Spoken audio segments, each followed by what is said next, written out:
Okay, we should now be live. So good morning, good afternoon, and good evening, everyone. My name is Ralph Hall, and I'm the Associate Director of the School of Public and International Affairs at Virginia Tech. I'm also the Principal Investigator of the USAID Laser Pulse project, entitled Exploring the Use of Blockchain Technology to Improve Food Security Through African Indigenous Vegetables in Western Kenya.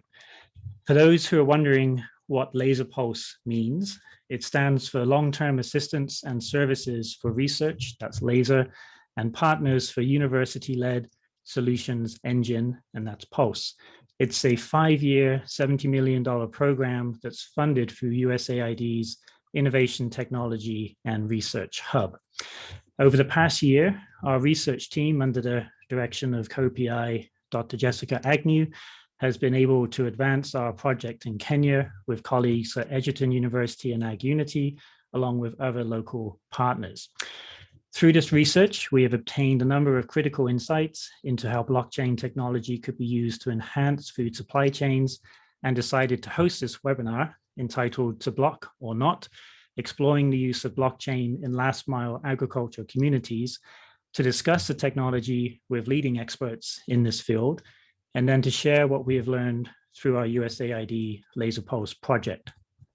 I will be serving as the moderator of today's webinar that is structured around a 1-hour technology panel discussion, followed by a 1-hour views from the field panel discussion.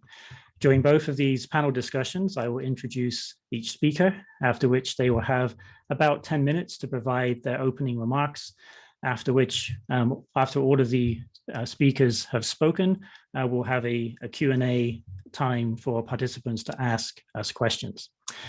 And so if you do have any questions as the webinar is proceeding, please enter them into the Q&A feature on Zoom.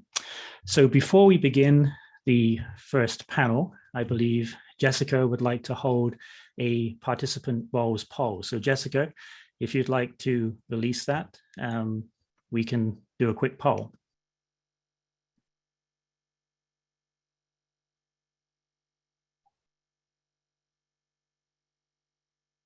I don't see anything, Jessica. There we go. Okay, so now you should see a quiz in front of you, and please select whichever one matches you.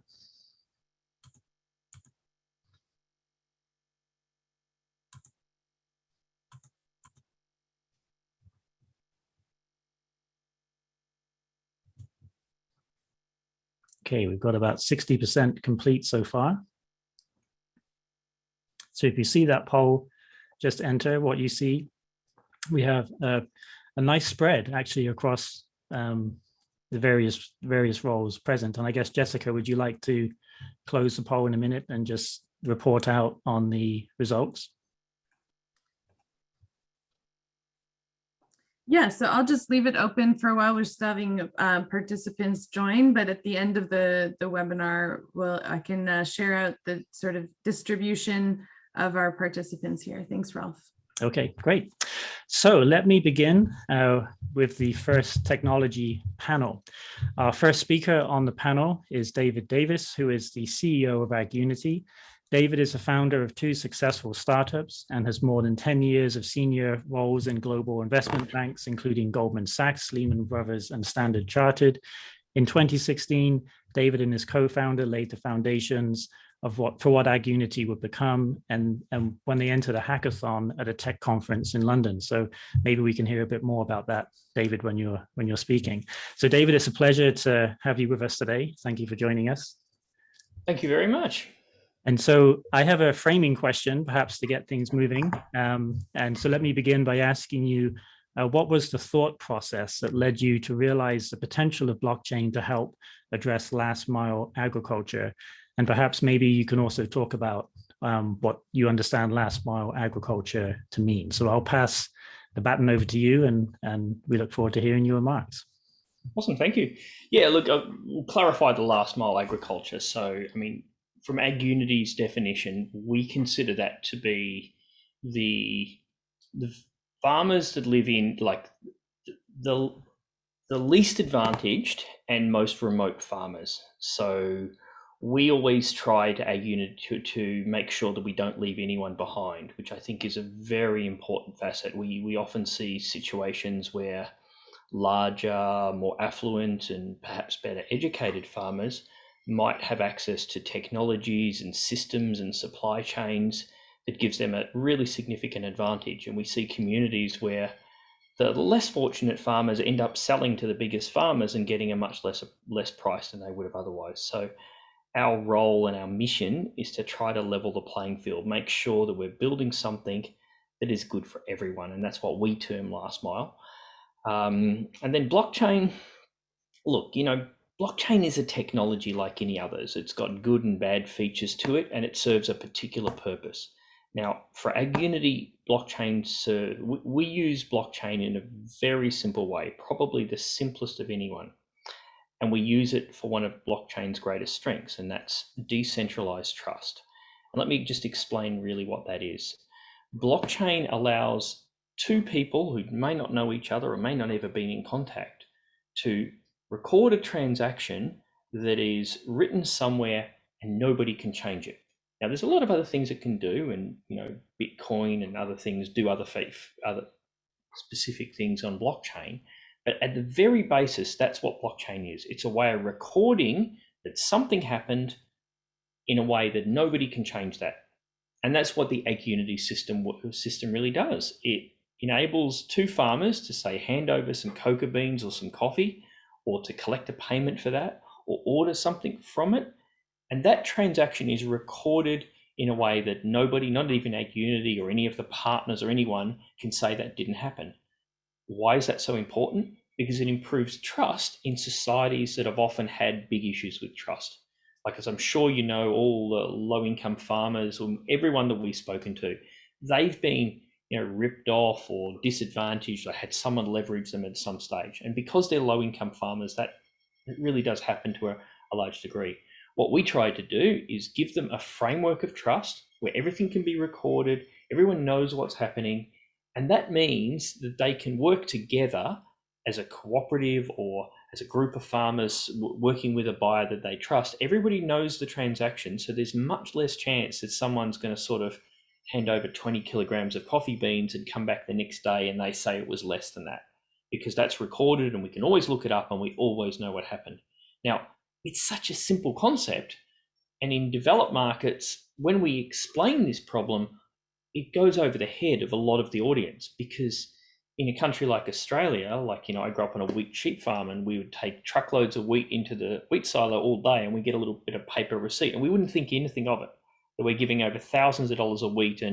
But there's systems that have developed over time, that there's good record keeping, there's institutions that back up that trust, and then there's ways to enforce it. If the cooperative, if the SACBH didn't pay us, we can go to the courts or the law courts. A lot of those things don't work in developing nations. So what developing nations have been lacking for a long time in these farming communities is that framework of trust where everything's recorded, everyone knows what's happening. And once you implement that, they start trusting, they start working together. And it's not really the AgUnity system that helps them. It's that trust and cooperation that's really making the difference for the farmers that we work with. Great, thank you. Maybe you could say a few words about the origin. You mentioned it as there was a hackathon, and part of this project, which will be happening in Kenya in about 2 or 3 weeks, is a hackathon. So maybe you can just say a few words about that. Yeah, look, it's a great story actually, because we weren't really thinking about this. What happened is, as you sort of covered in my background, I'd come from a banking industry. I'd had a company in Singapore that had been quite successful, and then we'd exited that, and we were looking for another big venture, and we were working on a blockchain technology, like building a blockchain framework from the ground up. And John, who was one of the other founders, he was the legal representative for that. And we got invited to a conference in London, and John sort of went along and turned up on the Friday before the conference, bags in hand, to get his pass, and found out there was a hackathon on the weekend. And so he enters the hackathon, and he calls me up in Australia and says, "Hey, there's Singularity University have got the prize for this." If anyone's not aware, Singularity is not a university, it's a think tank. It's the same people behind X Prize. They like doing big world-changing stuff. And so he says to me, we've got to come up with something really big and world-changing to change this. And that's what got us thinking. And it was a combination of three things. Like blockchain is just one. Blockchain provides the trust. The other one was mobile phones, because they'd become cheaper and more functional. And so you could now put in the hands of the farmer a phone that could do everything that they wanted to do, which 5 years ago, that was $1,000 of computing power. Now we get them for tens of dollars. So it was the low cost of that. It was working with collaborative groups of farmers in remote areas, and it was adding the blockchains. It was a combination of three things that we worked on extensively before that we combined, and really all we were trying to do was win the prize. And then what happened is Costa Perrick from Gates Foundation beeline to John after it. He just said, look, this is a great idea. We see this exact problem all over, and we really want you to take it seriously. So we'd already through the weekend started to realize that we'd kind of stumbled on something big. It wasn't, I'd like to say this was some, great, brilliant creation, but what we were really doing is trying to win a prize and trying to get the most compelling idea. And we weren't really thinking about a business, and it was Costa's encouragement that made us go, okay, this is really big. We can build a company out of this. And we, within a couple of months, we brought Keith and a few others on. Stefan, who also came from Lehman Brothers with Keith and myself. So we brought in people who had been in really high levels of banking technology and other things. So we had a great team that just jumped on this idea that, instead of trying to make banks save money, we could actually help. We could make a profound difference to some of the lowest income farmers in the world. And so we had a great team jump on, and within a couple of months, we'd shelved this other great project that we were working on, and we were full on board with creating Ag Unity. And yeah, it's been, the greatest thing I've ever done in my life, without doubt, because it's just so rewarding what we're doing. And then the really transformational thing came, this year when we released Agri-food, and I think Keith was originally product officer for Ag Unity, but we moved him up because of his depth of experience, and he'd been there all along and he knew everything we were trying to do. He was a natural person to move into the Agri-food Foundation because I've had all that background knowledge. And Agri-food is another blockchain use case, and I think it's a really important one to just talk on one principle of Agri-food. Agri-food is a token that is used within what we like to call an objective-directed economy. So it's an economic system, but not the one we know, not the one that works with cash and fiat and securities and all those things that are in the global economy. It's an alternative economy that has an objective, which is lifting people out of poverty, and it's directed at achieving that objective. So we create a currency that circulates amongst the farmers, but it also circulates amongst people who want to help the farmers. And that combination of those two things ultimately decide the value of a token in that market. And this is a great way of, outside of financial systems, actually directing attention and value towards an initiative that people agree they want to do. And let's face it, who wouldn't agree that addressing world poverty isn't a really major issue? It's number one of the UN Sustainable Development Goals for a very good reason. It's something we all agree with. And if we create the right model, it's something that we actually can have a very material impact on quite easily. And I think Keith will show you AgriReward's site and show you exactly how that can be done. Thank you, Dave. I think this is a great way to segue to our next speaker. And this is Keith Nielsen, who is the director of the Agri-food Foundation. And as you have heard, Keith has more than 25 years of experience in investment banking, tech, large-scale projects, and growing innovative ideas. And I've also had the pleasure of getting to know Keith over the past year or so as our team has worked to deploy Ag Unity's app in Kenya. So welcome, Keith. Pleasure to have you with us today. Thank you very much. Glad to be here. So I have two questions for you, and then maybe we'll have a couple more sort of follow-ups as you explain a bit more about the aggregate component. But first, my first sort of framing questions for you are, is blockchain the right type of solution for agricultural value chains? And then where is the true value addition of the technology versus what some might consider more as hype? So those are my framing questions for you. Yeah, thank you for that. Yeah, obviously, wonderful intro. Thank you for having us. As an engineer, it was definitely trying to find, I guess, not revolutionary solutions, but solutions that would be immediately applicable, not for technology's sake, but to solve problems. And so when we were first trying to figure out how can we solve record keeping, particularly in the last mile, it suffers from a lot of restrictions, adversity, if you will. And some of those difficult problems have to do with, well, telecommunications.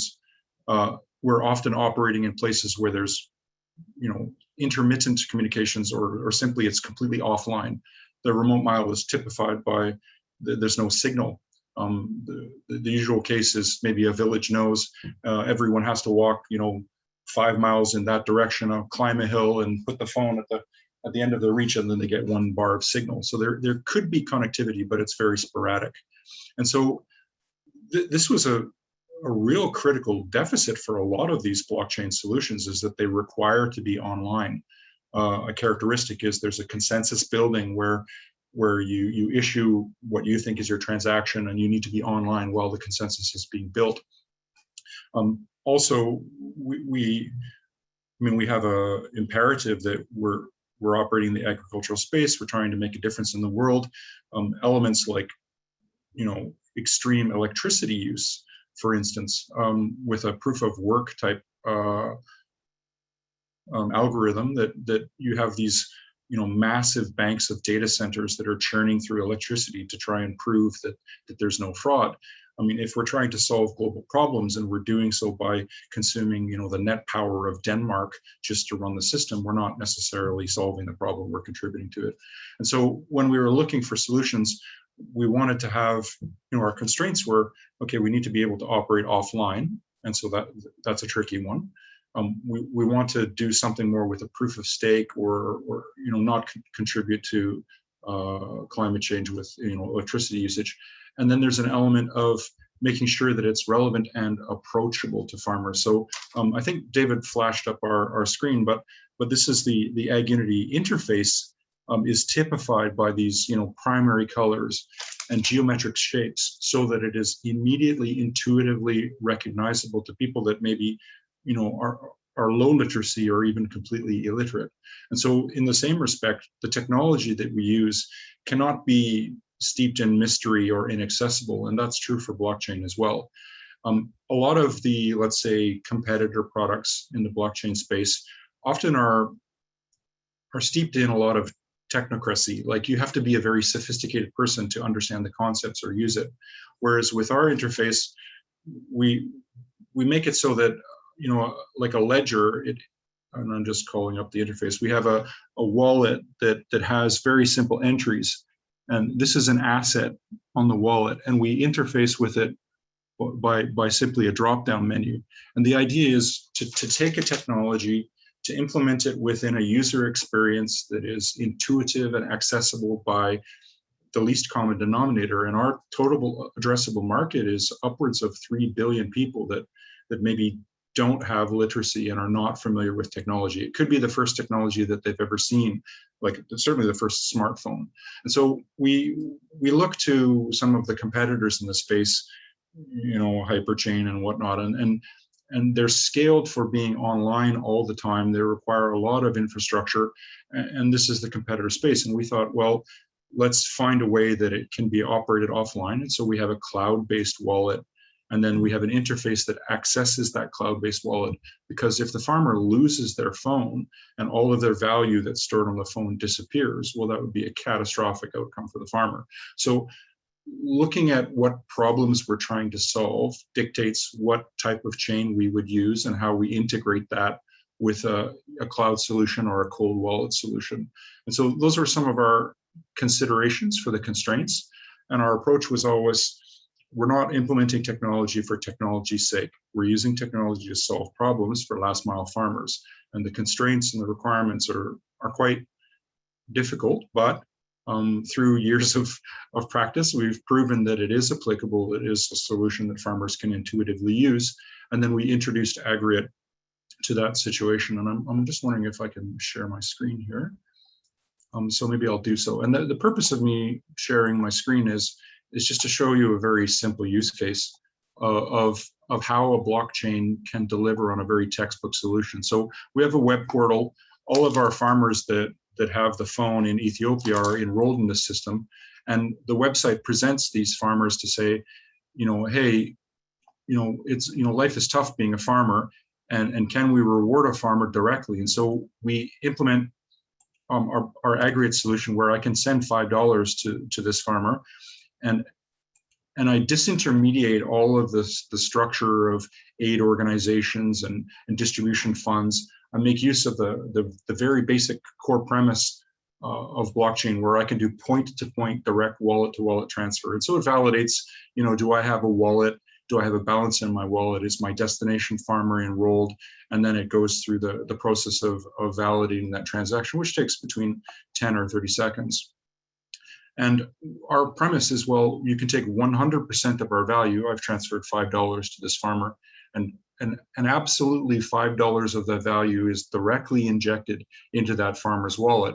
And then they can redeem that value within our network to, pay for the phone, pay for agricultural inputs. And then as we connect things like schools and hospitals, they can redeem that for goods or services that are immediately relevant in their world, and connect people like you and I to help them achieve their life goals, health and whatnot. And so this is a very example use case of where we can create an interface where the technology is very easy. Like in 3 clicks, I've achieved a function. But on the back end of the technology, I can log into a blockchain wallet, and I can see, my balance. I can see that there's a transaction history. All of the technology bells and whistles that I might expect that gives me auditability and transparency, that I can validate, like, did my funds go where I thought they would go? Did the recipient receive it? And then even towards what did they redeem those aggregates or those tokens for? And so we're quite excited that there's a lot of talk about how blockchain could theoretically be used to disintermediate and benefit bottom of the pyramid. And, wouldn't it be nice if we did what and what? In our case, we're like, well, it's live and we're doing it now. And so the key there is to make the technology relevant, accessible, and solve business problems to the benefit of the farmers. And then by their adoption and uptake of that, they'll give us guidance in the future. Because one thing that we've learned, and Kenya was a great example of this with the uptake of M-Pesa, is that when people need to solve problems, they can move very rapidly to uptake new technology. And then where they take it from there is in their hands. And so we look forward, particularly in Kenya, and particularly for this hackathon, for people in Kenya to show us the way, and we'll bring the tools to the party, and then they'll tell us where we need to go. Yeah. Thanks, Keith. I think one of the things we may circle back to at the end of our opening remarks here from all panelists is this idea of how to create this local economy that is also global to a certain extent, with us connecting with farmers. I mean, people have talked about having local currencies to keep money within sort of regions, and I think this is a really interesting idea. Maybe we can come back to this and explore it a bit more in our Q&A discussion. So thank you so much for your opening remarks here. And what I'd like to do now is move on and introduce our third panelist, and this is Mary Ndwitu, who is the team lead in research and evaluation at Trans-Africa Agri-Business Solutions. Mary has been working in monitoring and evaluation in Kenya for more than a decade. With the Trans-Africa Agribusiness Solutions team, she now works to support the digitization of smallholder farming in Kenya. So welcome, Mary, and thank you for joining us today.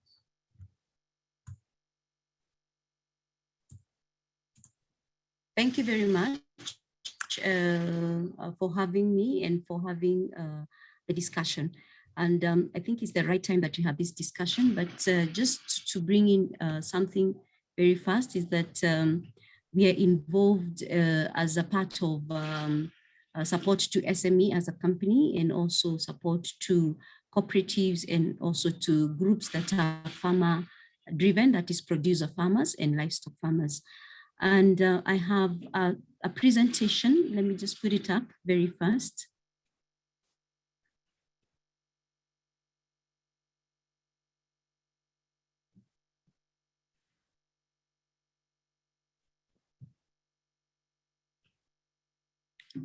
I believe we can see it. We can be able to see that. Yes, we can see it. Yep. Okay, so I think one of the things is that I'll just draw you back slightly, is because Trans-Africa agribusiness is in different areas. And so as an organization, we are able to look at different key things, because we are part of agricultural driven organization. And so looking at the backdrop comes in from the what agriculture sector holds within the country of Kenya, having an approximation of 33% of our gross domestic product getting into our GDP. And then we also have our sector has 40% of the total population that is reliant on them. And we also have the rural population being the 70 that rely on agriculture.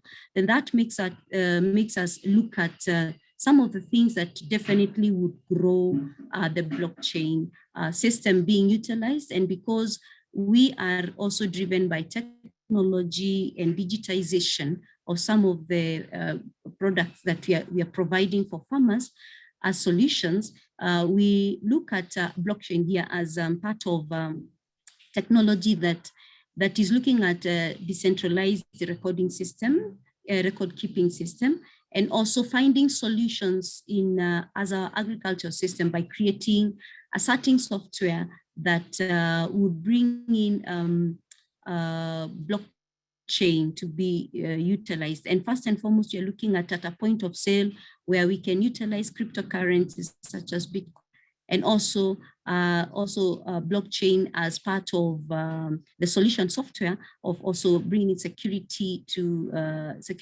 some of the things that the farmers are doing, and the data, and also so that the information cannot be tampered with, and also for instant verification along the value chain that we have.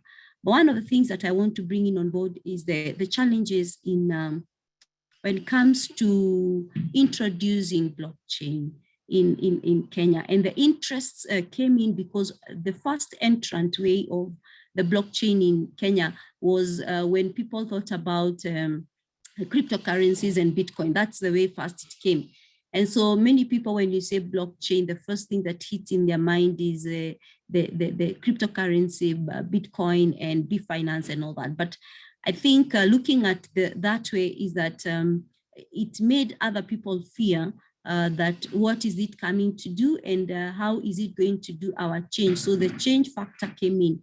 And so we are looking at some of the challenges that brought in out of that, the conventional way of thinking, because most of the conventional way of thinking is that the food system is tampered, information is tampered with. There is also low availability of information. The farmers don't have data. If today you want to go and collect data from the 42 counties, it's very impossible. Looking at our government officials, you go to the government and they tell you that the last time they picked data was between 2005 to 2010. So they don't have current data at the county level. At the same time, also, whatever they have maybe between 2010 to 2013 is also data that is not updated. So again, also lacking of information accessibility to authorized partners in the ecosystem. And we're looking along the value chain, again, also to help them make decisions, and also lack of information of proof of origin. Today, we cannot tell if an onion that we are producing that is selling in Nairobi market, it came from which part of the country. And so these are some of the conventional way that we are trying to deal with so that if we are able to deal and say that if the onions that are coming from here, and if they're affected by pests or diseases, then we can be able to locate where they came from. Then again, also, we are looking at the risks of corruption and also the huge time and cost that is involved. Meaning that most of the conventional way is that they have not trusted e-commerce so much today. That we can utilize e-commerce within a system, that the blockchain, because some of the farmer will ask you that one of the things is that if at all I give this information, how will I utilize this information? They have many questions more than answers. So by that time is that the trust has to be fast, as what David said also, that has to be before that the blockchain is accepted. And then there's also high dependency of the central system. Now, looking at that, we are looking at the benefits that would come in.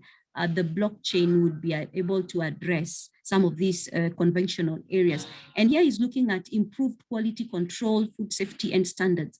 Looking at the production, for example, when a farmer is producing, from the control of the soil to the control of the seed that they're planting, that is the certified seed. The inputs are also certified, and also at the same time, also the produce that is the what kind of quality, and how can you measure that quality against what was already planted, and the amount that is given. Then information that comes in of that is channeled to, let's say, to the transporter, and also channeled to the market and to the traders. So what you're saying is that some of these things is that information is very important, because you cannot, the blockchain is helping us being able to control what information that is inputted at the quality level from the farmer all the way to the market. And also the food system, the food safety, because it will be able to check the checks and balances against that will be able to see when we are having to put some of the system in place. Then also there is also traceability, because in the supply chain, we have some of these areas that it's able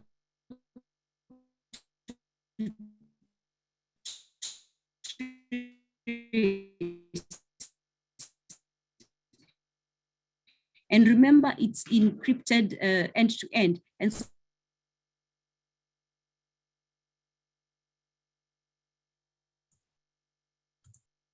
it looks like we may be having a bit of bandwidth issues here. So hopefully Mary will come back. I don't know if you can hear me, Mary. It looks like you unfortunately are frozen on our end.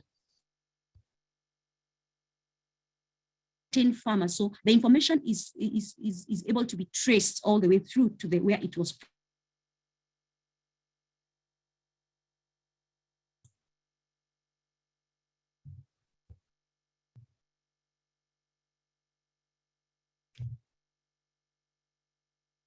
Mary, it looks like we may have lost you for a moment there.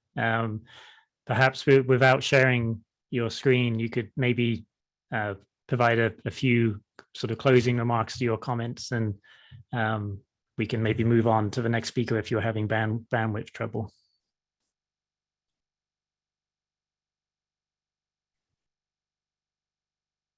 Well, seeing as it looks like Mary may be having some bandwidth problems, this is a global webinar, as you can see. What I will do, Mary, are you back? Yes, I am back. Okay. Do you want to say a couple of minutes to sort of conclude your remarks? I know you were in mid-flight as we lost you.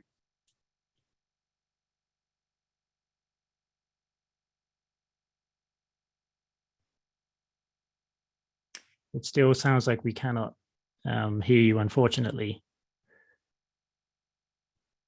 What we'll do, Mary, is we'll move on for the moment, and then hopefully we'll regain connection with you in the Q&A section. So I'm sorry, we're having some technical problems here. What I'd like to do is move on to our final speaker on the technology panel, and this is Dr. Jessica Agnew, who's the Assistant Director of the Center for International research, education, and development at Virginia Tech. Jessica is also the co-PI of our USAID Laser Pulse project and has been managing a lot of the research happening in Kenya. Jessica has almost a decade's worth of experience working in market-based approaches to nutrition and food security in an international context.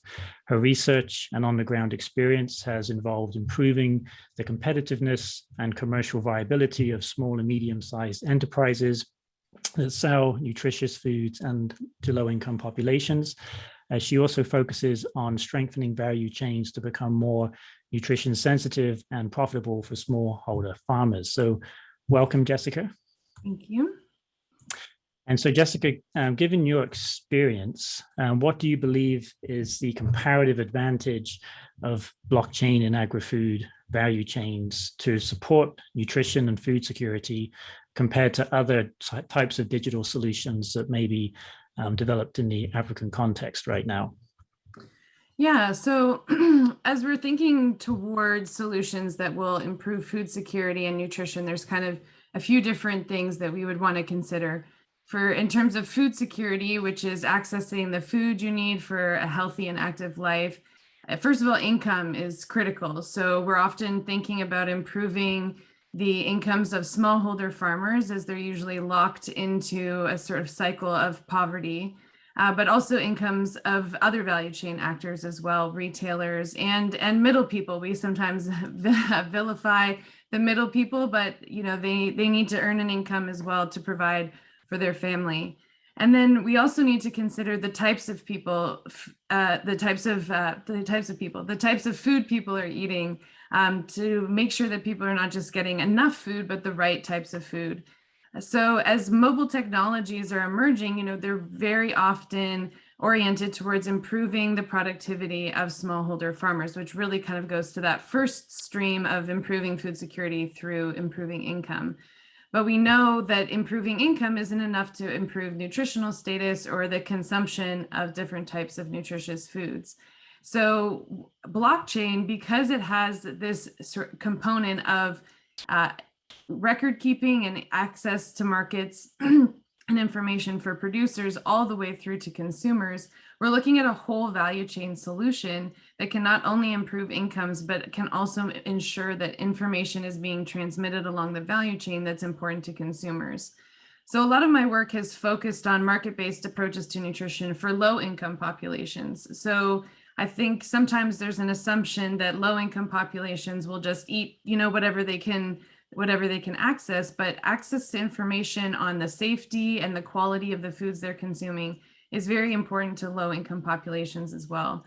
So through this work that we've been doing in Kenya, they'll talk more in more depth about in the next panel. We've really seen a few different benefits of the blockchain solution, in addition to what's already been mentioned here in terms of trust and transparency, the disintermediation. We've realized that the service delivery and the offering of the blockchain solution is almost as important as its characteristics, which is increasing this trust and transparency. But I would say the biggest effect that we're seeing and the potential impact of the blockchain solution is the ability for it to act to strengthen the entire value chain simultaneously. So currently, a lot of mobile technologies are sort of targeted to one group within the value chain. So we're seeing a lot of mobile applications emerge for farmers, for example, especially in Kenya. The ICT Authority has really been supporting a lot of development for mobile technologies for farmers. They have some really interesting ones supporting dairy farmers and their productivity and access to markets. They are developing other types of solutions as well to provide services that are needed, such as e-tokens for electricity. But what each of these mobile technologies are focusing on is really each of the individual actors, even apps that provide access to markets. In Mozambique, there's been an app developed that's called the Virtual Farmers Market that really aims to connect buyers and sellers of food. And all of these different apps are addressing particular challenges within the value chain. But what we see with the blockchain application, and specifically the Ag Unity solution, which also allows for the incorporation of other services within the app, in addition to the blockchain, is that it's really strengthening cooperative behavior between value chain actors. So we, in our project in Kenya, we're seeing people from acting very independently to now acting cooperatively. They have to scan the phones. There's this whole process improvement that's occurring throughout the value chain. So this not only helps to improve the producer incomes as well as incomes along the value chain, because now value chain actors are working together to identify what's important to consumers. So in the example of our Kenya project, growing vegetables without pesticides is very important to consumers. And now you see all of the value chain actors realizing the potential price premium they can capture for those types of vegetables and working together to make sure they're transmitted from farm to fork. So I think this element of cooperative behavior is really critical for the income component, as well as then making nutritious foods more available in the market. So now that producers and traders and retailers have an awareness of the income that they're earning from their vegetables, we've had producers share, I realized that this is actually a worthwhile endeavor for me. And so they are more likely to continue to grow the vegetables, and that will then increase the availability in the market. And then you start to see a leveling out of the match of supply and demand. And so I think that's been an incredibly critical area for the blockchain to contribute to, in addition to its characteristics that it offers. Great, thank you, Jessica. Well, this brings us, I think, to our sort of open discussion part of the panel. And I see, Jessica, there was a question in the chat about whether the blockchain, whether the AgriUnity app is available so as an app to download. And I think you responded to that one by saying not yet. It's maybe in play. But there is a question, I think, from Yusra Hamid, and it's a good one. It's talking about the application of this approach outside of Kenya. I think the comment here is that as a particular ecosystem that's very conducive to this approach, perhaps in Kenya, but what about applying this elsewhere, such as Indonesia? So this is probably a question for David, and then maybe Keith. So perhaps we can start there, and then if anyone else watching has any questions, please type them into the Q&A. This is your chance to ask the experts. Yeah, sure. So I mean, AgriUnity is already operating in 9 countries. Indonesia, we actually have quite a few of a team in Indonesia, including Navitra, who's on this call. So we actually have a really good boots on the ground in Indonesia, and we've in the past been flying them all over the world to do projects elsewhere. So I'm sure Navitra is greatly looking forward to doing a project where she doesn't have a 20-hour flight in order to get there. But yeah, no, Vietnam, Indonesia, we're doing a lot in Papua New Guinea. That fits our demographic really well. Ethiopia is our biggest market at the moment. That's where we released the thing, and we go right as far as the Caribbean and West Africa as well. So, and with the advent of Agri, we're really looking for more projects, because it's just such a wonderful thing. And as Keith showed you, you can tip the farmer who's bought some coffee, or another one I'm really excited about. We're working with a project in Timor-Leste where the coffee company there has encouraged farmers to grow trees for carbon credits. And the farmers can actually make a lot more money growing trees for carbon than they can from growing coffee. And that's a wonderful thing. Look, who wouldn't want to spend a bit of money every year and offset their own carbon offset? It's one thing to go to a protest for climate change. It's another thing to actually do your bit for the amount of carbon that we all consume. And a really great way to do that is pay $200 a year to a farmer in Ethiopia to grow some trees over a few years. And they've offset your carbon, and you've helped lift the farmer out of poverty and reforested an area that had been cut down before. So brilliant concept. We can do that with Agri, and we can enable that. And we're looking for more and more countries to roll this out into. So we're really keen to hear about people that have got cooperatives or projects or buyers in different countries that we could work with. Great, thank you, David. The questions are starting to come in, so that's great. I'm sure the panelists can see them. We've got a question from Marcus. I think this is probably for Keith. What are the important import and export implications of aggregate?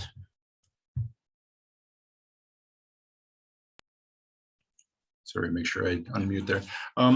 Yeah, we're actually tracking quite a number of what are potentially effectively extinction events for commodity markets in the developing nations. These come in the form of regulatory burden. For instance, for cocoa, a cacao farmer somewhere in the world that wants to export commodities to the European market may soon be faced with a requirement to prove the origins of their produce. And if that prescription were to come down from the EU, maybe the standard would be, oh, you must implement, Salesforce or SAP. You must integrate these, barcode scanners with laser scanners. You have to have a DHL type solution. And there's no way that a smallholder farmer could comply to this without it being crippling.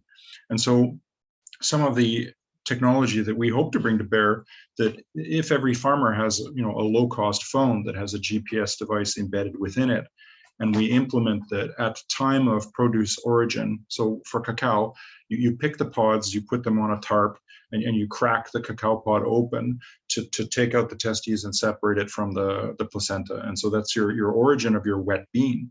And so when they create that wet bean and they put it in buckets and they weigh it, well, that's the instantiation, the creation of this asset.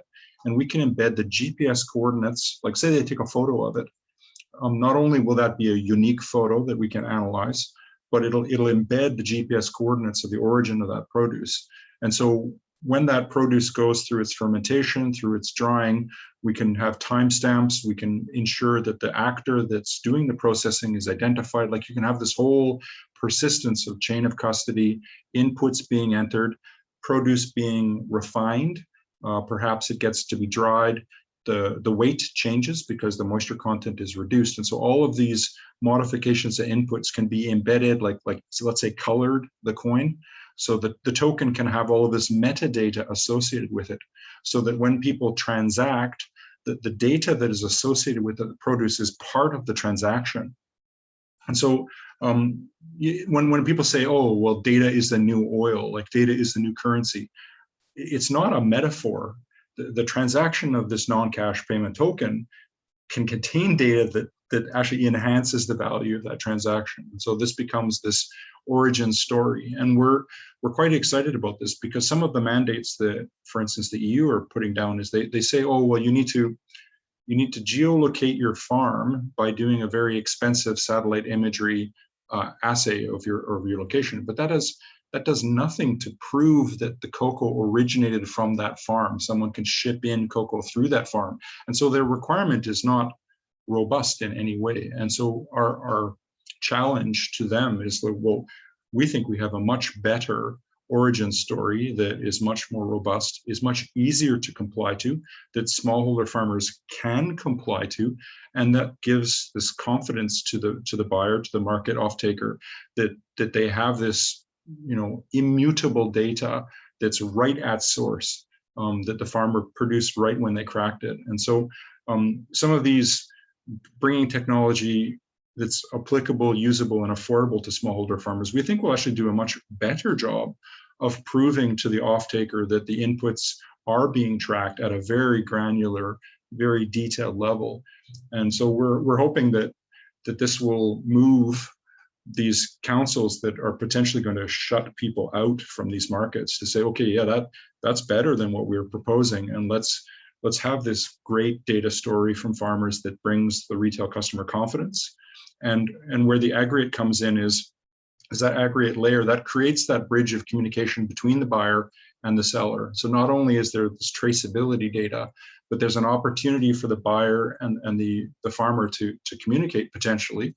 And we're trying to figure that out, like a mediated channel. Like we don't want to create international incidents here, but we know that retail buyers do want to interact with farmers, that they do care about the origins, and if they're buying ethically, they they want to share in that share of wallet. And so the aggregate is that bridge where we can identify each other, the buyer and the origin, and we can prove that the data is accurate, and the retail buyer could say, I appreciate this, I want this, and I'm willing to recognize that by giving a share of wallet. So the inputs, the results, the traceability, the communication, this big data story, blockchain brings real solutions here.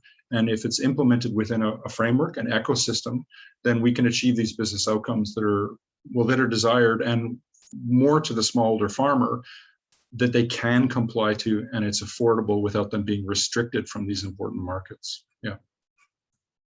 Thanks, Keith. It looks like we may have lost Mary, but there's a question here. Maybe I'll pass this question to you, Jessica, and maybe in the context of the research project, you can answer this.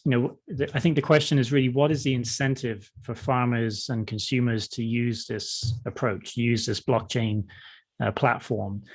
So what is the sort of sell to them? Why would they want to do it? Yeah, so at the most basic level, I mean, farmers want to use technology. It's not really much of a sell, especially when you're offering to give them a phone. But even within the Kenya project, there are sort of connected farmers with those who are currently working with us, who very quickly have seen the value of the phone, of the app, and would be willing to pay for the phone as well as to use the app as well. So at the basic level, there's a real need for record keeping, which is the reason, sort of the underlying principle behind the Ag Unity app that David mentioned, sort of the origin story, this need for more efficient record keeping. And then that's sort of the entry point we've seen with producers, especially, and as well as traders and retailers. We in the field, we see some people trying to record, their transactions. But as you start to build the technical capacity on using the phone, I think they realize more and more what the options are. From the consumer side, their consumers are used to a certain way of purchasing vegetables, from low-income consumers to high-income consumers, and they just have accepted the fact they would like information about vegetables, but they don't have it. And then as soon as you come along with a value proposition that says, hey, we're not just selling vegetables, but vegetables with information, you've immediately met a need that consumers are looking for. And I think there's this universal underlying concern about the food that we're eating. It doesn't matter from which country you live in, what level of income you have. And so the beauty of the blockchain app that's been developed, especially by Ag Unity, but in general, is that it's meeting basic needs that people are looking to fill. So there isn't even a need to really generate a lot of interest. The interest is kind of existing there, and it's really, really ready to be tapped. And we've really seen that in the context of Western Kakamega, especially. But then as we've been starting to engage other people throughout Kenya and East Africa, there is so much interest. And I think the previous iterations of mobile technologies have kind of paved the way to help us see exactly where blockchain fits into and what specific needs that it can meet. Thanks, Jessica. Mary, are you still able to, I see you're back with us. Is your connectivity working okay now? Great. Yes. So I guess I have a similar question for you, Mary, because you're closely working with farmers. Left off. So Mary, I guess my question is, could you talk about the interest among your network in terms of blockchain and cryptocurrencies in Kenya? I mean, I think that's an important insight that you may have to be able to share with us today.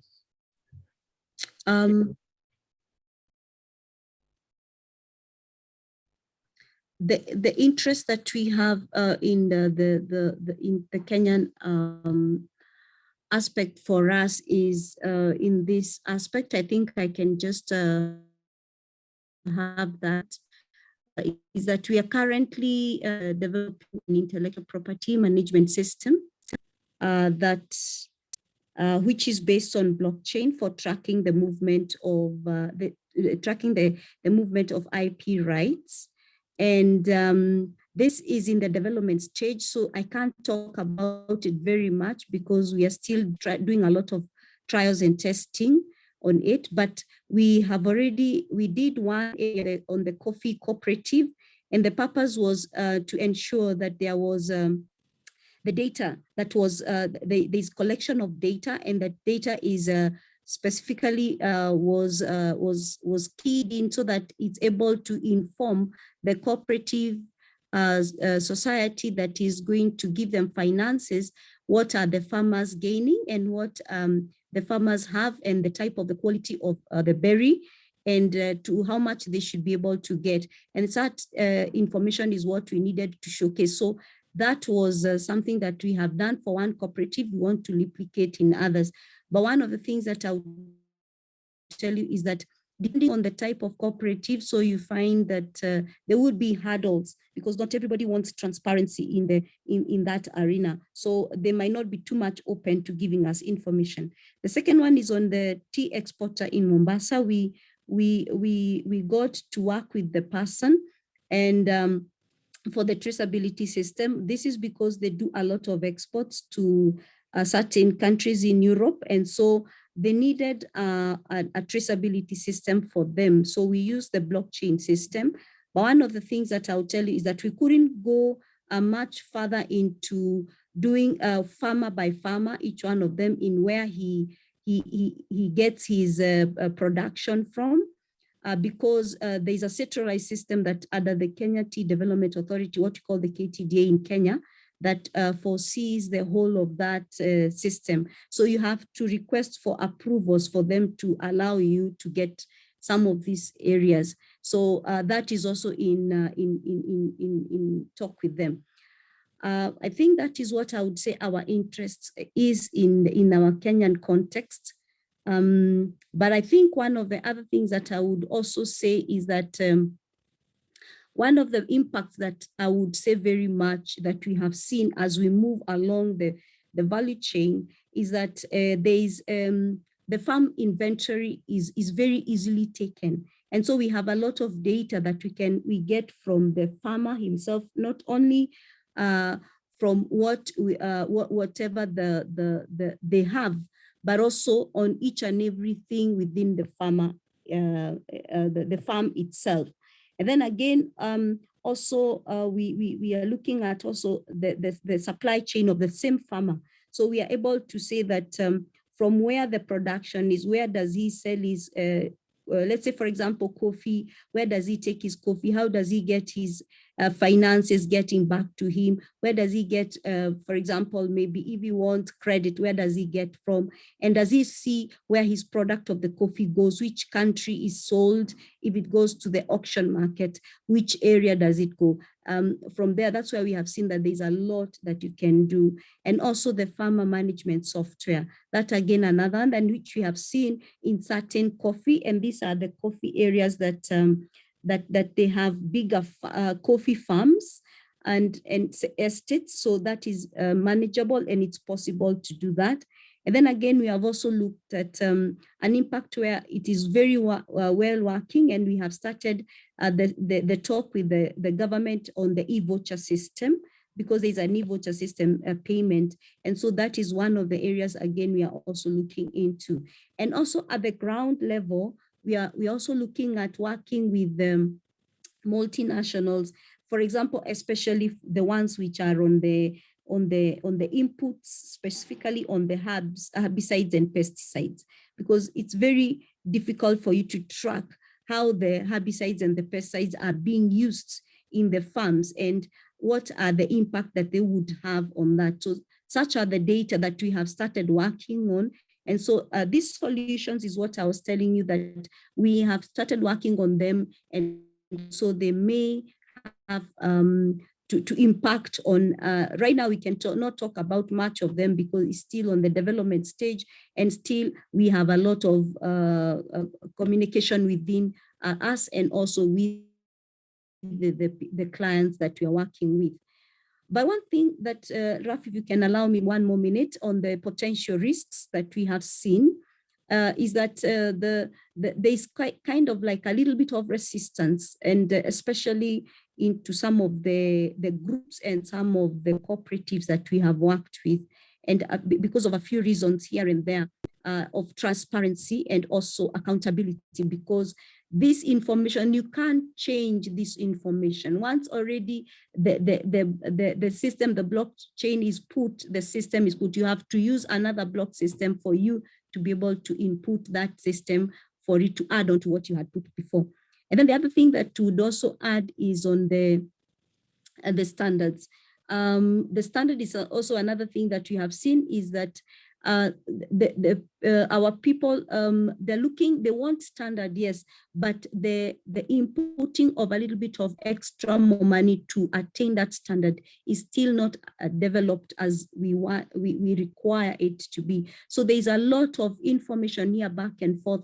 And again, you find that once you get that standards moving, the person needs to maintain that standard. So you have to have buy-in first for the people to understand what they are getting themselves into. And so it is a lifetime for that. Then again, also the trust issue I would add, and especially on the managers towards now as developers, and also the practitioners again, because once you roll it out again, it has that. The other thing that I would also talk about is the policy and regulation risks, because for now we do not have specific regulation that would be able to rely on or bank on right now, because it's still at the development stage. So and a regulatory system that we can rely on. So I think there is no much of regulations or policies or acts that would be able to support that. Again, also I would say that sometimes you find that there's one of the things that we have come across is the software that is needed is about somehow expensive to use, and some people have asked us, do you want to tell us this software will replace the law? I mean, that understanding of it is what needs again to be sold to many people, so that they understand that the software, any law, or to replace anything that they are worried about. This is under the county government and the system of the government that we are working with, especially the agencies. Thank you, Rav.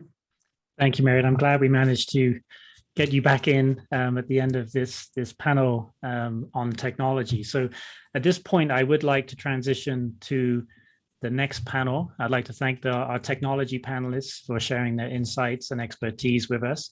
There are some great questions that are being raised by the participants of the webinar. So if I could ask the panelists while we move into the next discussion to take a look at those questions, and if you can, please respond to them in the chat, and we can circle back if we have time at the end of this next discussion to address any questions that you'd like to say a few words about. So please take a look and please actively respond if you're able to.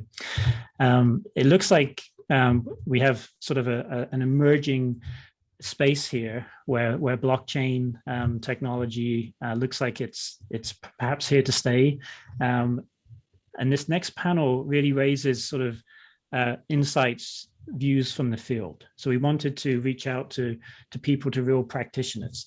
As I mentioned at the beginning of the webinar, over the past year, our research team has been working to deploy AgUnity's blockchain app in Kakamega in Kenya. And throughout this project, we have been trying to evaluate the African indigenous vegetable, or AIV, supply chain, and then adapt and deploy the app among key actors along the supply chain. So during this second panel discussion, we will hear from two of our core research team members who have been at the forefront of this work. And we'll also hear from practitioners who are looking at the potential value of deploying blockchain technology in food supply chains in Kenya. I'd like to begin the second panel discussion by introducing our first speaker, Bill Lay, who is the founding director and trustee of the Kenya Private Sector Alliance, known as KEPSA. Bill has extensive experience working in the East African private sector. In 2022, he served as the founding director of KEPSA, where he continues to serve as a trustee. In 2021, he founded the Tieta Taveta Investment Forum, through which he works with USAID and others to introduce new technologies to farmers. As a potato farmer himself, he is intimately aware of the challenges and opportunities with agri-food value chains in Kenya. So welcome, Bill, and thank you for joining us today.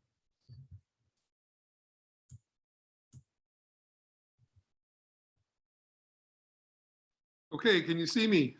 We can. Thanks, Bill. Okay, great. I'm talking to you from Windani, a small village at the top of the Taita Hills in the Taita Taveta County, located about halfway between Nairobi and Mombasa. So in addition to being a potato farmer, I'm also a dairy farmer. We implemented a project 10 years ago with Brookside to put a cooling plant up in our neck of the woods here at the top of the Taita Hills. We signed up about 2,000 smallholder farmers. Every farmer in Kenya has at least one cow. I'm sure you've heard. So I found that the dairy business a bit disorganized, and so Brookside agreed to put a cooling plant in. And as I listened to the previous speakers, I made some notes about some of the things that I thought about during the 10 years of supplying milk to Brookside. And while we appreciate the investment that they made in the cooling plant, we later realized it's the basis for their predatory behavior, because the price of milk is up to Brookside or KCC, and the farmer just has to decide to pay that or sell to the hawker, to the informal market. So all of these features, if you will, of this blockchain format for so many aspects of agriculture in Kenya is very exciting for me, because I believe that there's huge opportunities for the dairy farmers to produce more milk if they're paid properly, and they're not subject to the sort of artificial fluctuations in supply and demand. In this process of blockchain, as a dairy farmer, I've always wondered how much of the milk that Brookside and KCC take from me do they put into powdered milk reserves? And what does that mean to the price of fresh milk and those kind of things? And that's always been hidden data in the past. I expect some of that data will become part of the future of the supply chain for dairy products in Kenya. But same thing, I think for potatoes, although my experience in the potato business is only a couple of years now. But it speaks to some of the things that were mentioned earlier about, and I wanted to, Jessica and I had this discussion before. It's not that I don't like middlemen. I appreciate that there are some functions that middlemen perform. What I don't like is middlemen who don't do any work. And I think that this blockchain, the blockchain process, where you're able to improve the trust factor along the chain, that'll change so many things. So we grow only first and second generation potatoes in our catchment up here in Taita, which is a huge improvement for most of the potatoes that you end up buying, from the Rift Valley down to where we are.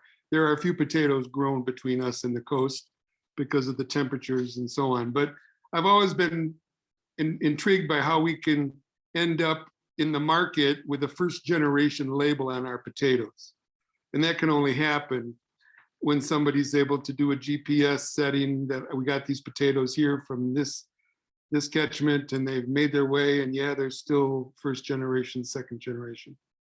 So the technology that lets you manage that is very exciting to me. So I don't have any negative. I'm one that I think all I want to know, and it's like I said the last time we were together, how quickly can we get it? How quickly can I get it? So all of my potato farmers that I've trained and that USAID has trained, that by the time we get enough capacity for our product to leave our local market, I want every potato farmer to have one of these phones. So we never get taken by a broker. We never get taken by a middleman. We never get, we get the benefit of all the information that we know, and we can market the fact that we have some of the best potatoes in Kenya. So I don't know how much more, I mean, I could talk all afternoon about how badly, I echo what I've heard about what's going on in Western Kenya. We do very little farming down here compared to the farming that they do in the western part of our country. But anything that's learned there that gets through the political web or dragnet here in Kenya, because a lot of middlemen fund a lot of politicians, as you guys probably know. And they're not going to go away quietly. There'll be guys that'll say this phone that you get from this organization is going to record things, and you're not going to trust the data, and you're going to know if your kids are doing this and that. The naysayers will line up against better quality information and empowerment of the farmer and better visibility of the supply chain, because right now, obviously, they make their living on the soft spots, and they're very good at it. And I've watched them for 35 years. I mentioned earlier that some organizations, we talk about some of the high-tech things that are going on. An old friend of mine from Coca-Cola started a business, Twiga Foods in Nairobi, and they're not about blockchain, but they're about getting better information and supply chain management to farmers. And all in all, the farmers report that they're happier. So that was maybe a half a step. And so I would hope that organizations like Twiga, dairies like Brookside, who are leading edge companies with international partners, that they would embrace this as a way to improve their branded products by being able to have a better management of their supply chain into their factories, and an added benefit of a higher price for the dairy farmers. Because it's getting very difficult for a dairy farmer to provide the kind of milk that Brookside wants. The inputs are going through the roof, and we've had some drought issues and things like that. And this blockchain is not going to help the rainfall, but it's going to help you deal with what happens when the rain doesn't fall, or when the rain falls too much. So all of those variables that those of us who are farmers day to day, I think it's great. And I hope that when the time comes to roll it out in Kenya, that those of you who are decision makers will feel welcome to come and launch it here with my potato farmers in Taita Taveta. Thanks, Bill. In the last minute here, you mentioned sort of the trust of middlemen. What do you think about the potential for blockchain to support the advancement of women and youth within agri-food value chains? Okay, well, I understand the question. Where I live, the youth and the women do most of the work now, so they're going to get most of the benefit. Okay, all of our milk business was dependent on the women dairy farmers, and my potato business and the potato business that CIP and USAID are promoting here. I may be the oldest guy involved. Everybody's a young ag engineer, and so I mean, I think it's natural that it's going to benefit those groups. But for me, I think that it's going to lift up the small scale. I mean, our first speaker talked about the three things that brought this idea together. We all want more trust. We all know that phones are cheaper, and we know that farmers are working together in groups. We're a great example of that. And in our part of Kenya, and I believe in many other parts of Kenya, 75% of the effort and work that goes into agriculture is done by women, and then a large percentage of that group is also youth. And they're starting to, and this kind of a thing, I know you know this, But this kind of technology attracts the youth to agriculture. A lot of them don't like agriculture because they hear their aunts and uncles complain about this, and Brookside's giving us this, and we're this, that, and the other, blah, blah, blah. And they probably sit there on their smartphones and say, well, why don't you get a weather forecast? Or why don't you ask the market price? Or why don't you check on this or that, whatever. And so I believe it's natural that the technology will attract the youth. But like I said, here, the women own agriculture. Thanks, Bill. What I'd like to do now is move on to our second panelist, who is Navitria Kristofikova, who is the program director at Ag Unity and a core team member on our project in Kakamega. Navid has a cross-disciplinary background that spans from industrial engineering to finance to development studies, which enables her to address the issue of blockchain technology from multiple perspectives. She has 10 years of experience in designing, implementing, and evaluating development projects, as well as conducting workshops and designing knowledge products. Navid's work with Ag Unity focuses on the areas of private sector development, financial inclusion, employability, and social entrepreneurship development. So Navid, thank you very much for joining us today. Thank you, Ralph. It's a pleasure to be here. And I have a framing sort of question for you, and then you can respond how you like. So what do you think the challenges and opportunities have been in adapting the use of blockchain technology and in a value chain that supports nutrition and food security rather than cash crops, say like coffee?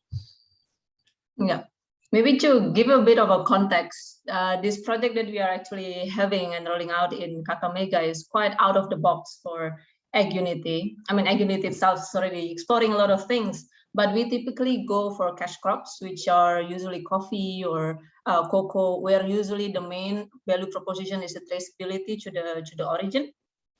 But here we were just so enticed of working together with Jessica and yourself, Ralph, in Virginia Tech and Egerton University, and we would like to explore what is the use case of blockchain in actually local market. So this is actually the first time that we actually get into like the main mission is actually nutrition for the livelihood of the farmers and also its neighborhood. And the challenges are really a lot, but I say it has been a really expansive experience, not expensive, in a sense that we have actually learned a great deal from this project. So if we take a look at the value chain, so I'm reflecting here on the African indigenous vegetables value chain that we are actually seeing in Kakamega. So vegetables are really perishable goods, and the use of the vegetables, they are usually consuming it for their own household, for the farmer's own household, but they also try to sell it to neighboring markets. It's unlike how, for instance, coffee and cocoa, where usually you can store it, or there's like a big processing where they aim to finally export it somewhere else, or at least in the national level. So the volume of the crop is really small when they are trading it. So the farmers are expected to trade it every day in a small volume, which actually translates to a really modulated cash flow or income for the farmers. So that's one big difference than, for instance, cocoa or coffee, where usually they have one harvest time per year. So they have no money for the whole 7 months, and then they have to get ready for the harvest, and then they have a spike of income and in 1 or 2 months of the year, and then they have to manage their big money for the next year. So it's a different challenge in that sense, but I will look into the opportunities later on. Another one is that the quality assurance usually at least for the vegetables market, maybe it's different from other food crops like maize or wheat or potato. In the vegetables market, at least the quality assurance is not so much rigorous, because there is no focus on exporting. Usually when you are supposed to export something, you are actually expected to adhere to the many compliance and to the quality standards that the buyers in the other side of the continent would actually like. So because of the quality assurance is less rigorous, it presents a lot of challenge in sense that you have so like the spectrum of the grade of the actually the producers can be actually the variance is high, but it presents also for us some opportunity, because as long as actually we intervene in some really simple quality assurance method, the impact to the quality can actually be twice or even 3 times, and it's directly affecting the income of the farmers in day-to-day basis. And then also we look at the value chain, and from one area to the other one probably is different. In Kenya, we see that it's really market driven. It's really wild in a sense that not just everybody can sell to anybody in the whole neighborhood. So one farmer can sell to many middlemen, and many middlemen can sell to many buyers, and it's all like many to many relationships. This is different than, for instance, when we are actually aiming for coffee and cocoa, where usually there is a big estate. Maybe the smallholder farmers are the pickers and they are part of the big membership of the cooperative or union. So when we tap the union or the co-op, we automatically implement the whole system to the whole to the farmers underneath. But this is we are actually dealing with individual different transactions that is really wild in the sense that anybody can actually make different type of payment. So they can have advance payment, they can have advance credit, they can actually pay on the spot, they can determine the price before or after the actual handover. So we are presented with so many different models that our system initially couldn't actually take in all of these challenges. But this also poses us many learning points where we, well, eventually, if we want to actually tackle all of the problems that the smallholder farmers have across the globe, so we have to actually be ready with this type of wildness, as I would probably put it. So that's on the value chain, and because it's really wild, also the trust in the system is pretty much undermined, whereas there's a lot of deceits in the system, as probably Bile was mentioning. A lot of the middlemen are also not doing it equitably. They are not giving fair price. They are playing with the price. Not all middlemen are like that, and we are trying to get with us, like on the system, as many as good, progressive, really concerned middlemen who also are really interested in improving the livelihood of their farmers. But yes, there is all of that problem with the trust, and then this is how the blockchain is actually giving quite an add value. The second layer of the challenges is actually not challenges, but it's just the reality on the ground. Who is actually the main player of these African and indigenous vegetables or the food crops in Africa? And maybe later on, Joseph will also probably explain. The women are actually having the key role, and it's really different than the ones and then coffee or cocoa or cash crops, commodities, where typically the whole family are actually into the business, but the male one is actually the person who is managing the business. So they are the one who is negotiating the price, they are the one who sells, they are the one who get to hand over the goods. In the case of vegetables, it's actually the female who actually plant the garden. They are the one who also do the handover of the goods, they transact with the middlemen themselves. And it's really a female driven commodity. The beauty of actually us going into each community, and actually we check on the typology of different farmers, and then in this sense we check on how the male farmers are different than the female farmers, and how they are also different between the old generations and the young generations.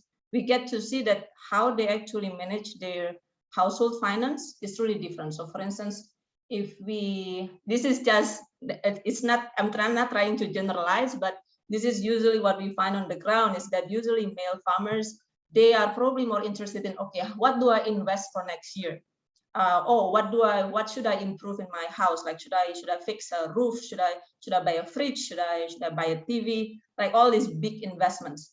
But the female one usually are interested in, okay, how do I improve the education of my kids? How do I ensure that they have their tuition fees? How do I ensure that they have always nutritious food every day? So they have different focus. I mean, it's just a role division in the household, but it gives us the ability to also introduce them to different products and services that are really specific gender-wise.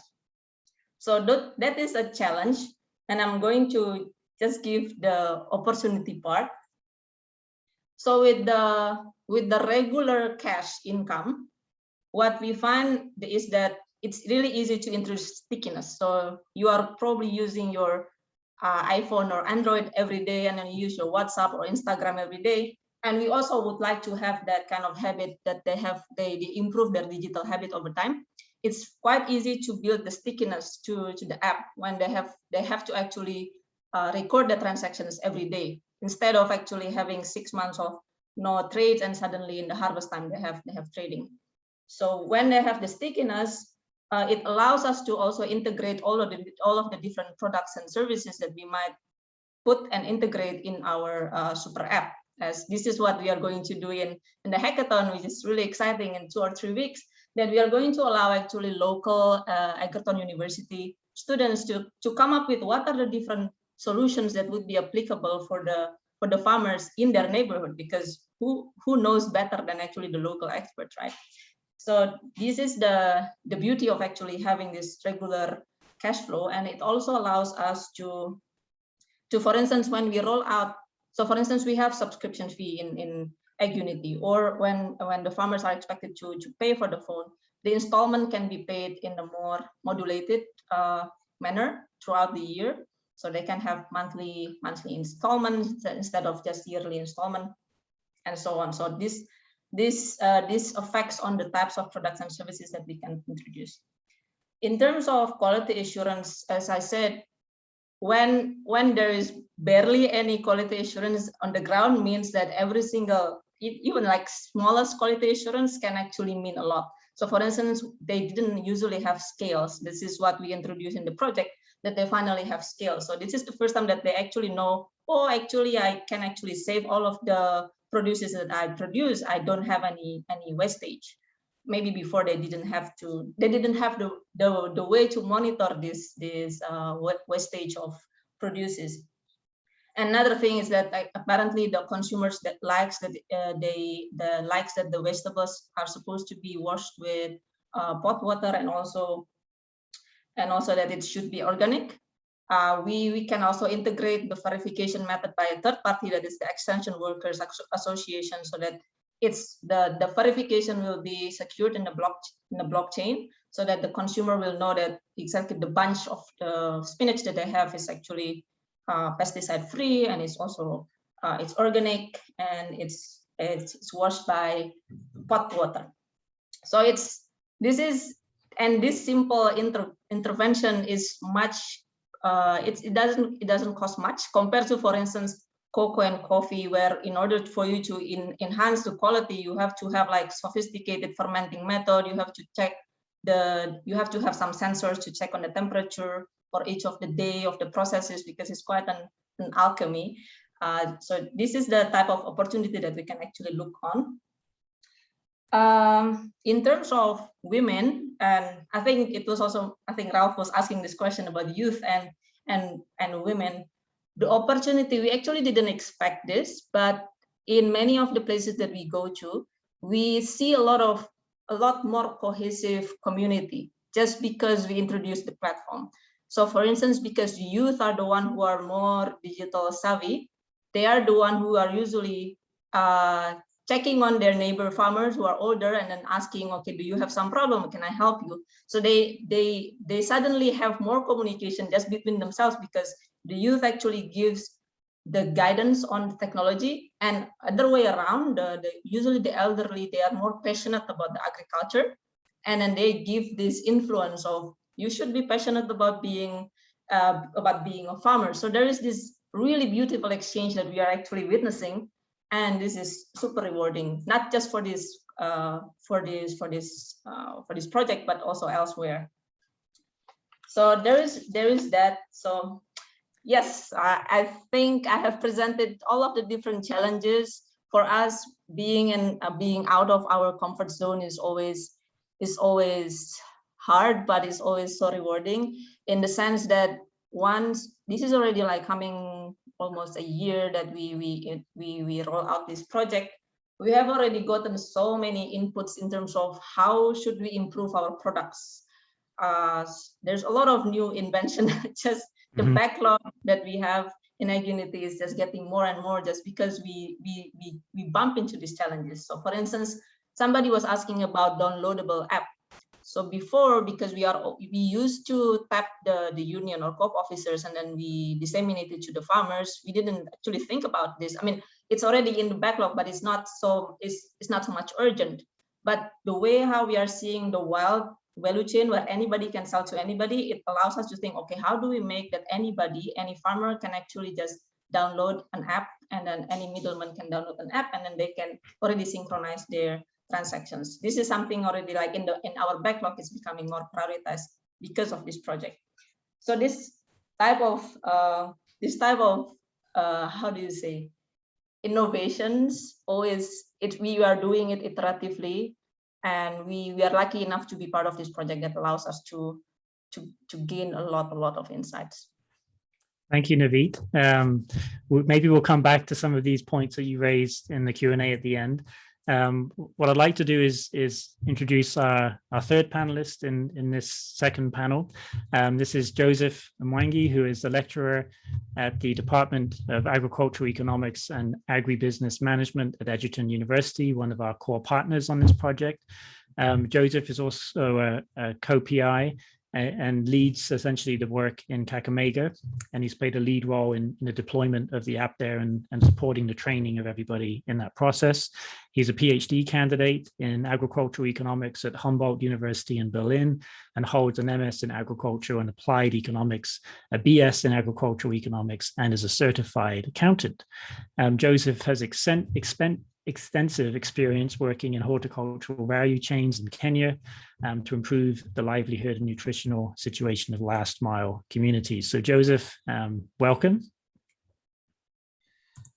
Thank you, Love, for having me, and thank you. So I guess the framing question for you is, how does your experience with using the AgUnity app in vegetable value chains compare with other types of horticultural value chain projects you've worked on? Thank you. So horticulture plays a very critical role in the Kenyan economy. Some people estimate that on average, every household within an agricultural zone, or what we usually call areas with medium to high agricultural potential, will be growing some vegetable. And for this reason, at my department here in Gato, we have focused so much on horticultural production as a prop work tool.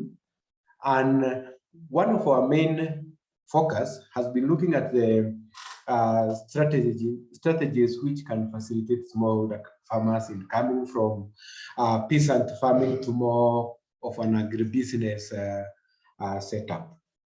I would say I've been at the department for over the past 6 or so years as a faculty, but even for my undergraduate and my master's, I had a big bias towards horticulture. And one of the major things we have done from a value chain perspective is explore the role of producers along the value chain from the perspective of interactions. How do smallholders interact with markets? And how does this interaction influence social environment within which the farmers operate? For example, what Nubit was saying, that we have the gender roles in horticultural production. Who deals with which crop varieties, and who deals with each one? Is it the youth? Is it the parents? Is it the male? Is it the female farmers? Also, we have had a very big focus in the past on the effect of the ecological environment. Again, because the value chain, we have the input side. One of the input is the ecological resources. This particularly land and water. Who has control over this resource? Now, given the ecological environment within which producers are operating, given the social environment, now the main actors around the value chain are also affected. Within certain households, you find that, for example, women will be more into production while the husband will be doing most of the marketing, or they own the resources which are generated from the production process. This has been largely our traditional approach. And I would like next to highlight the major areas where we have worked extensively on in the past. And this is creating what we call the value chain map for the horticulture sector. We have very clearly distinguished the actors in the various value chains. And we have had 3 value chains. We have the rural value chain, we have the urban and peri-urban value chain, and we have the what we call the coordinated value chain. This is the value chain where we have vegetables coming from the farm, moving to supermarkets. And we have appreciated this from the past. What Bill was referring to, we have power concentration among the elite class. This would be the brokers and the middlemen. They have literally created subsystems which ensure that the smallholders do not really benefit from the value created along the chain. Now, one of the key shortcomings of the approach we have been using, and this is from my experience with the situation after the blockchain project, is that, for instance, we did a very extensive project in which I think we are about 36 PhD students working on different aspects of the value chain. And this is how it would work, or it has been working. We go to the farmers, we ask them about their problems, what they would really want to be the solutions to these problems, what bothers them along the value chain. And then as researchers, we would go write publications, publish this, and then imagine we have created potential solutions for this chain. So yes, we may have, or we have found the solutions to the various problems, but have we provided the producers, the farmers, with the real answers to their problem? And when I look at what we have been doing from the perspective of the last 2 years, I realize that we have not been offering farmers. The farmers have been offering us an opportunity to generate knowledge, and we have failed them by not returning the favor and showing them the appropriate mechanisms through which to overcome these challenges. Or why do I say this? In this blockchain project, how it worked, we did our traditional value chain analysis. We identified the pain points for the various value chain actors. These are the producers, we have the traders, we have the retailers, and a few of consumers, although our focus was largely up to the retailers. Now, this was at the initial stage, before we even started the conversation of the blockchain. Now, the next part was even more interesting. To collaborate our research findings as researchers, we did an immersive research. And we sent a number of students to go and live with the farmers for a few days, participate in the activities of these farmers. And this was so that we can get an opportunity to gain a deeper understanding of the context within which the blockchain would work. That very crucial step we took in this project is that when it came to the creation of the application itself, the lessons from the immersive research, the pain points identified by the farmers, and then continuous training since the early stage of the development process. We held numerous focus group discussions with the farmers.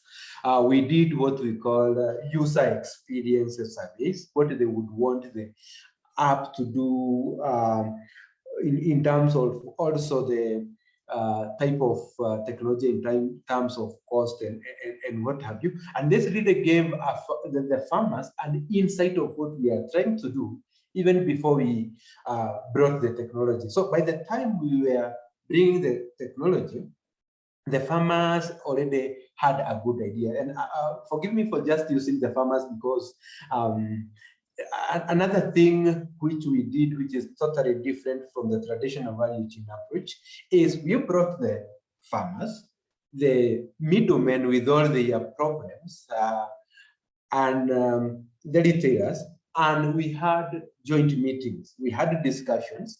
We had farmers ask middlemen questions. Why do you pay us very little? Why do you not always tell us the truth about what is happening in the market? And we really felt that through the co-creation process, the co-learning process, it offered the value chain actors an opportunity to understand that the kind of intervention we are doing here, it is not meant to punish any actor along the chain. In fact, at some point, we did an experiment in which we tried to show these actors, if they operated collectively, cooperatively, since the blockchain technology requires the scanning, the back and forth communication, the handshake, as the tech guys call it, between the devices. So we did this experiment and we showed these actors that at the end of the day, by acting cooperatively, they will, everybody along the chain ladder will gain, and there will literally be no loser. So by doing this, we have created an environment which the actors trust the intentions of the introduction of this technology. It is not meant to spy on them, because at first this was a concern of what will be the capabilities of this technology. So through the co-creation, co-learning, and also ensuring that we also rely on the local expertise. We have heavily worked with individuals on the ground.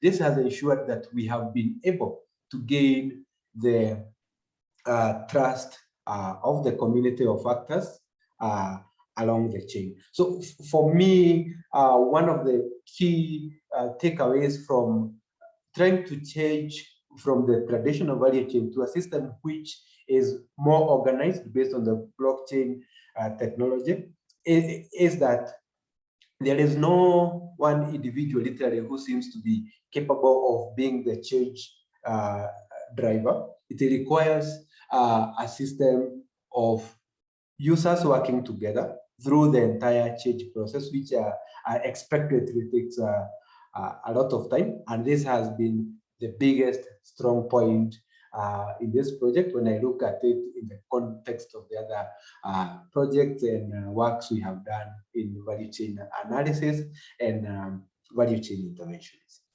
Joseph, thank you so much for your insights here. At some point we will release our report on the value chain analysis that Joseph was just mentioning. It's in its final stages right now, so we'll make sure that's shared with everyone.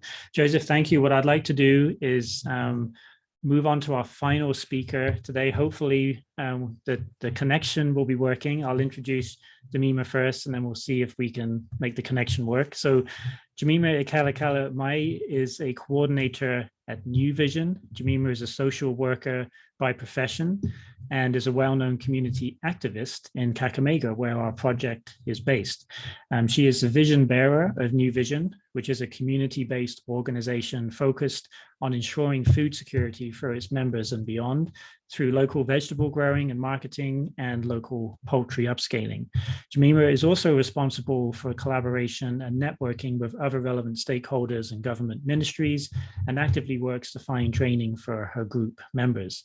She believes the AgUnity blockchain technology has inspired the New Vision Group And they joined this research because of the potential to market their produce both locally and internationally. So Jemima, hopefully you are there. Let's see if we can make the connection work.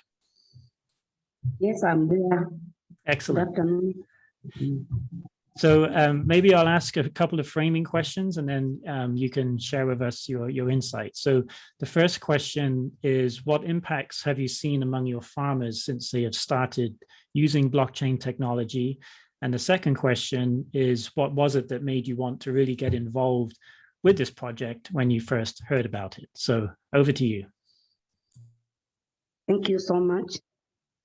The impacts we have had, which we did not have, that was giving us an issue, was we did not have good record keeping. But with the blockchain technology, it is automatically keeping our records. Why we want to get involved in the chain is because once we get involved in the chain, we have quick information, and there's accessibility to producers. All producers will need to not know one another, but because of the mapping and the coming together and being put in one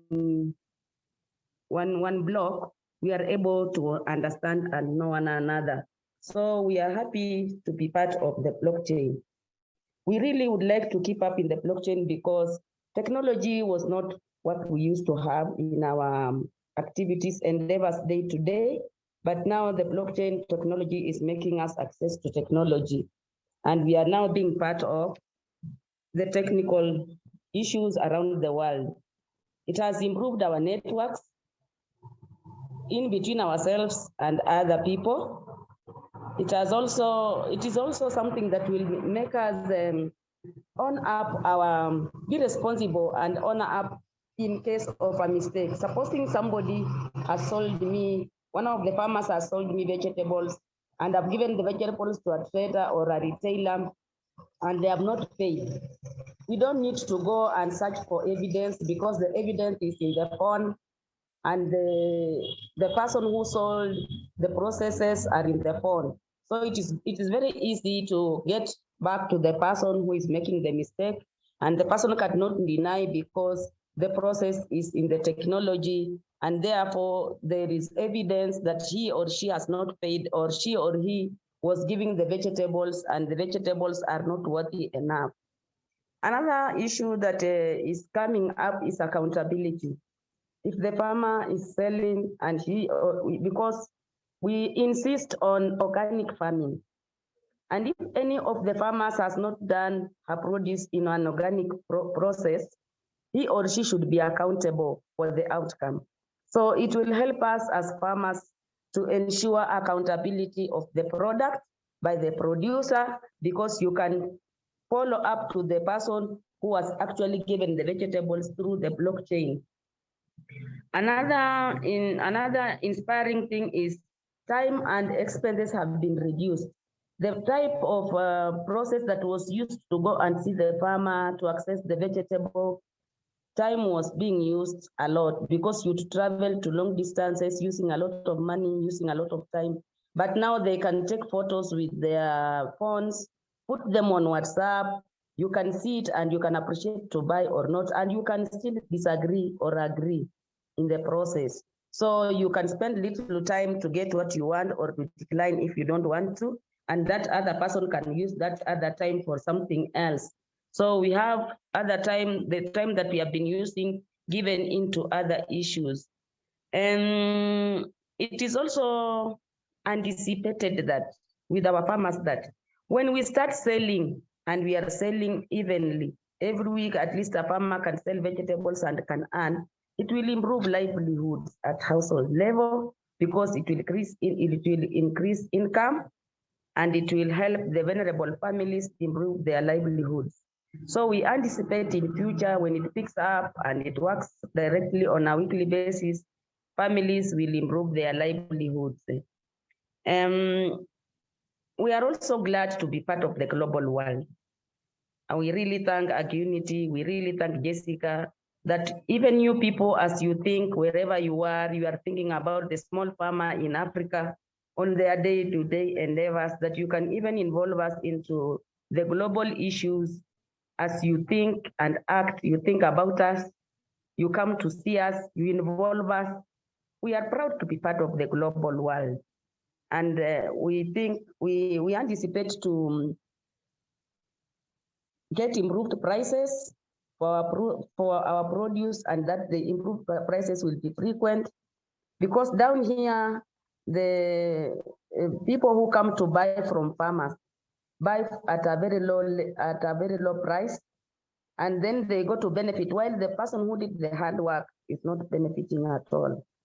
And we anticipate that this type of process will actually improve that by removing the people who come to buy and then go to sell, while they get more benefits and the farmer does not, because the farmer will be directly directed to the market, and the market will pay the farmer directly.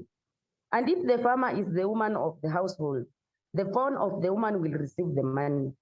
Meaning, if the man would get the money and would not be open enough to tell the woman how much he has sold, the woman, the mother of the household, will be able to know the amount sold, and she'll have a say. And in the same place, she has the ownership of the money, so she can decide what she can do with the money as a person. And it will encourage women, it will improve livelihoods, and it will bring happiness at household level. We anticipate so.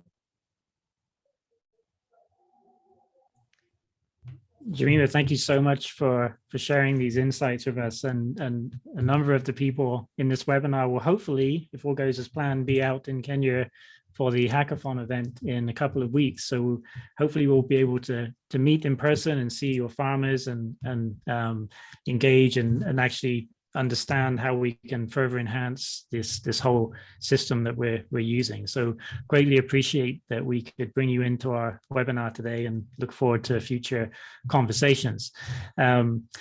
We have about 8 minutes left of this webinar, and I know, Jessica, you ran a poll at the start of the webinar. I don't know if you would like to just share out some of the results in terms of who we had join us today.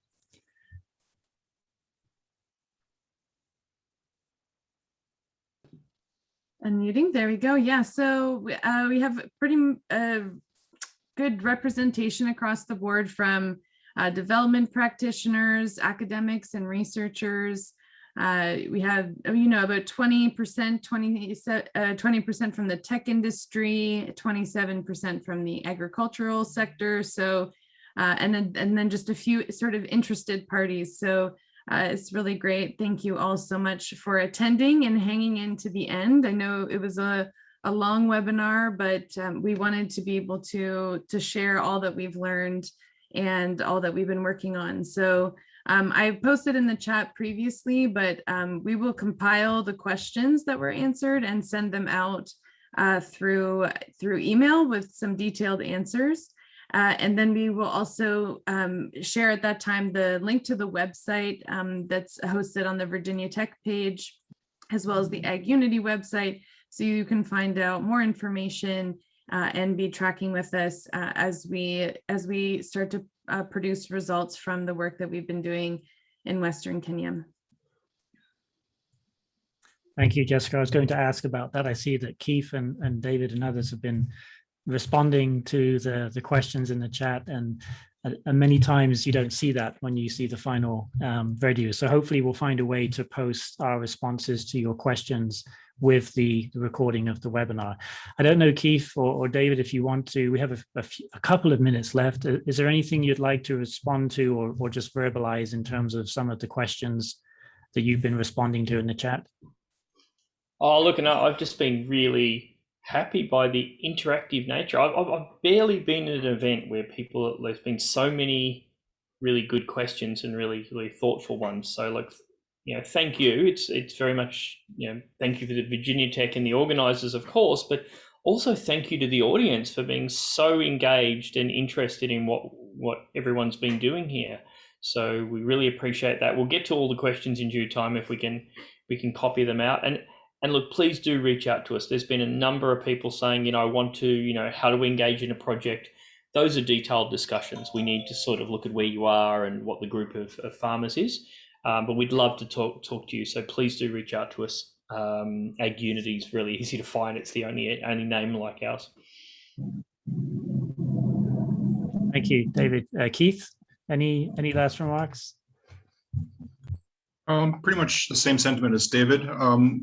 We're very excited that our developer kit for this super app, micro app framework. So Ag Unity will create this structure where you don't have to build anything from scratch. You can have this mobile application that you can create your own business logic.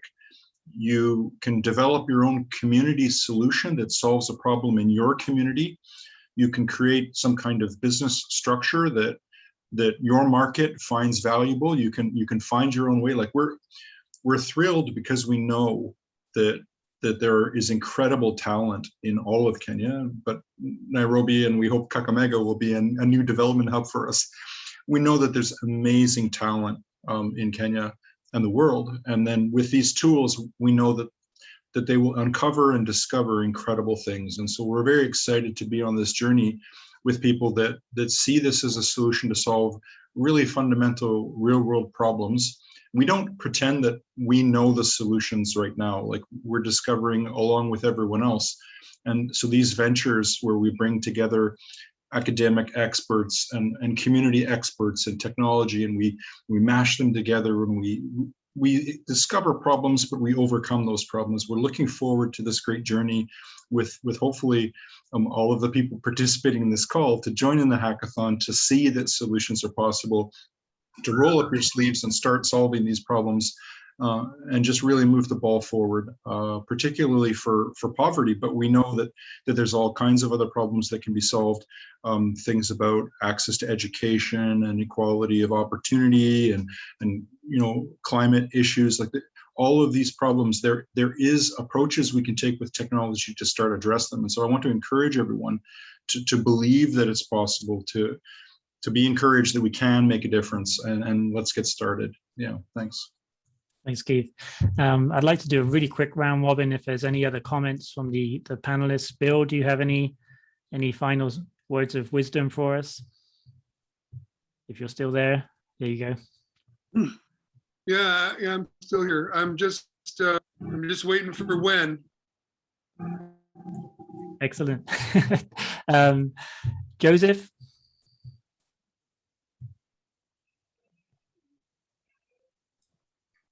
Just tell everybody thank you for participating in the webinar.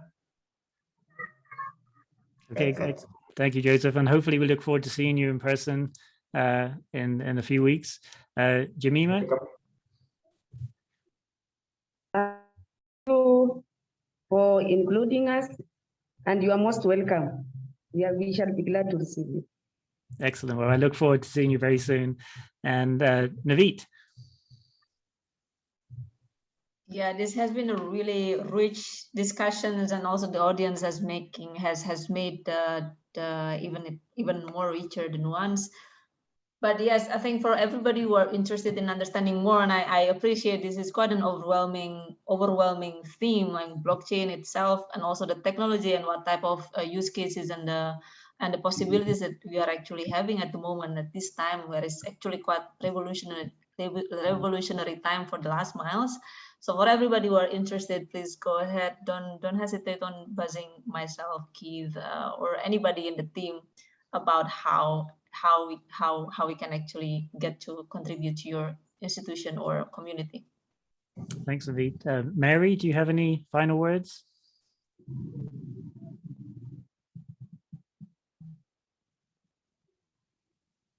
You may be on mute. I don't know if you're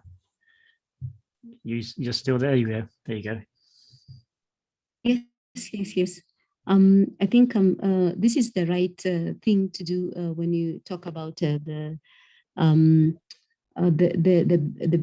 blockchain. And one of the things that I think it is good is to practically use the case studies that we have already seen in Kenya and try to replicate them maybe in other places that we have not reached. And I thank you so much because of Agri-unity and so much that is going on. And I think because of working differently in different counties, I think we need to put all these things together as a learning, because that's where we can be able to really get more ideas moving forth in what we are doing and learning from each other. Thank you. Thank you, Mary. Jessica, do you have any final words?